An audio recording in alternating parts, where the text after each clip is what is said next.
Okay, we are ready to start the second drawing. The second drawing is going to be this white shape here. I'm going to move the paper away for a second so that you can see it. We're using this as the front view. This would be the top view, and then the right side view. So that's how we're going to position this in our next box.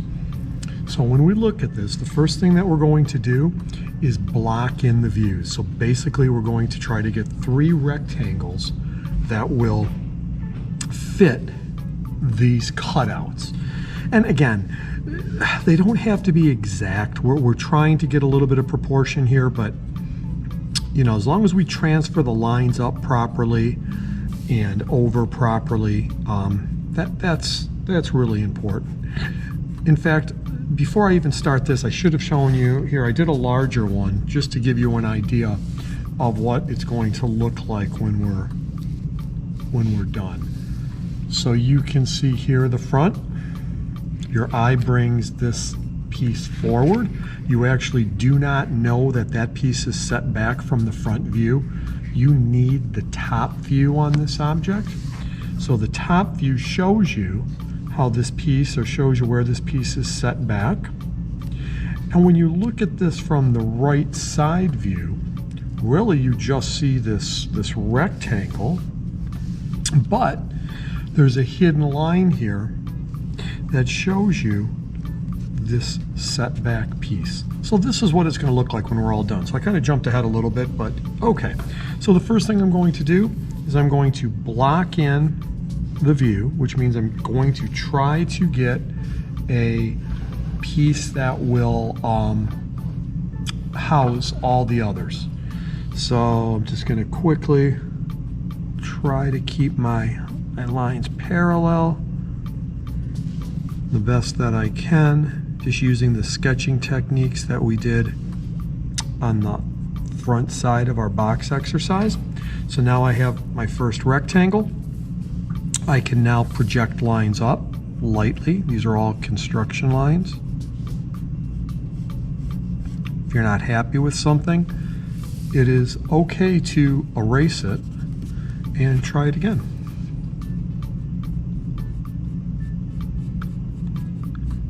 Okay, and then we're going to transfer this line over. Again, I'm looking at this top edge as I do this. Try to keep this distance parallel. And now before I go any further, this looks like it's going up on me a little bit, so I'm just going to adjust it. So again, we're looking at that you're trying to make an attempt to keep things neat. All right, now I need another piece of information. I don't know how far back this object goes.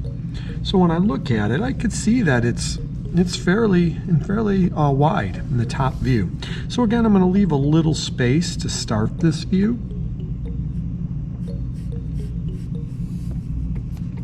Then I'm going to go back on a little bit.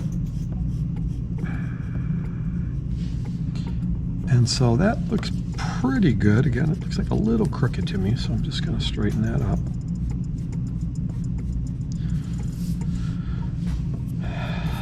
You know, I'm thinking this should be a little bit wider. So again, you can see how we're adjusting this. We don't have any math on this, so we don't know the exact depth that we're going back. So we're just trying to get proportional to what we're looking at in this object. Now that I have that, I can actually get my right side view by transferring these lines over. And then I'm going to transfer them down. And this will give me the depth on the right side. When I sketch this, I'm actually looking at this right edge of the paper. Remember, this is called an orthographic or multi-view drawing. We're actually taking a 3-dimensional shape. We're putting it on a flat sheet of paper having only 2 dimensions. The reason we do this is because if we were manufacturing or building this part, it's going to show true length, true height, true depth. When you have something in 3D, images can be distorted, but this will show you exactly how the object would be correct size, what the correct size would be. Okay, so now I have 3 rectangles on there that will fit this shape, and I am ready to start to kind of cut away or look at the piece and add additional information. So when I look at this object, if I move my paper away, I see these 2 vertical lines. Again, I'm going to look at them and I'm going to make marks for just trying to get my proportion. Looks like the space in the middle is, you know, almost 3 of these, so just trying to get it as proportional as possible so that I have something like that. And then if I flip this to the top view, again, you could see in the top view that this line carries all the way back on the object. So again, everything has to line up. So these views have to align. If your front view is not the same length as your top view, something is wrong. If the height of your front view is not the same height as your right side view, something is wrong. It has to line up. Really important or it won't make sense. So I'm going to project these lines up. So there's one, there's the other. Okay, and if you take a look at my top view, I see that this is going all the way like we already said. I have that on this sheet of paper, but now I have this piece here.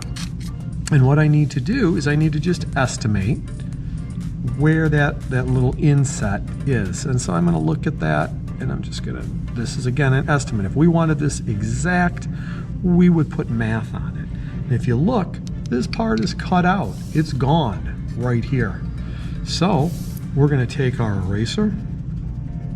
We're going to remove that. So now what I'm looking at is a pretty good representation of the top view. Even though this is white, I know it's a little difficult to see. This represents this part here. You can see this inner part is here, and then this part is right here. So now I'm ready to do my right side view. Well, if you look at the right side view from here, and forget the lines from the 3D print, but if you look at the right side view, it just looks like a rectangle. But again, we know that something is happening in here. We know because my pencil stops right here. Well, we have to show that in this drawing. Where do we get that information? Well, in this time, we have to go to the top view. And so what I'm going to do is I'm going to, any line that can come over, we brought this over. Again, this is kind of when we did the back side and we did the mirror image and we transferred the points over. Well, if you look right here, really lightly, construction line, this comes over and it comes down. Okay. And now when I look at that, I'm getting close.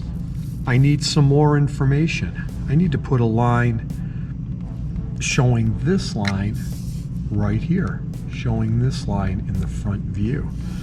So when I look at this, I'm going to say it's a little more than half. I'm going to transfer that over. I'm going to erase this part. And now I'm going to look, well, here's this line here. How would I know where that goes in the other view? Just by transferring this line across. Okay? But we don't see the object. We don't see this recessed area in here. So the way that we show that is with a hidden line. And that's approximately a 1/8 of an inch dash with a 1/16 space. Again, you're not measuring this, it's just approximately. Now, if you look, that's kind of saying, hey, there's something going on here. There's something right here. And that's what that hidden line is telling you. And when you go to the other views, you can see what that is. The next thing we need to do, this drawing is done. We just have to clean it up. Some of those lines that might be a little bit distracting, we're going to kind of erase. And we're going to turn our construction lines into visible lines. And this is really important. We're going to basically darken in what we want to show.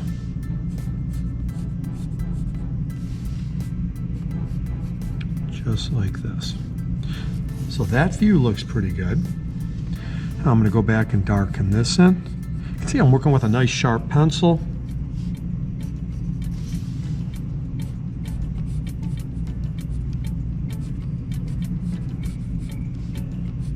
And so remember, drawing is communication. So we're trying to make things easy to see. We're not trying to trick anybody. It's like, this is the object right here.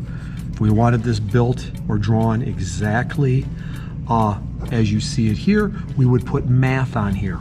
But that's not necessarily what this is. This is kind of a sketching activity and learning how to do orthographic drawings.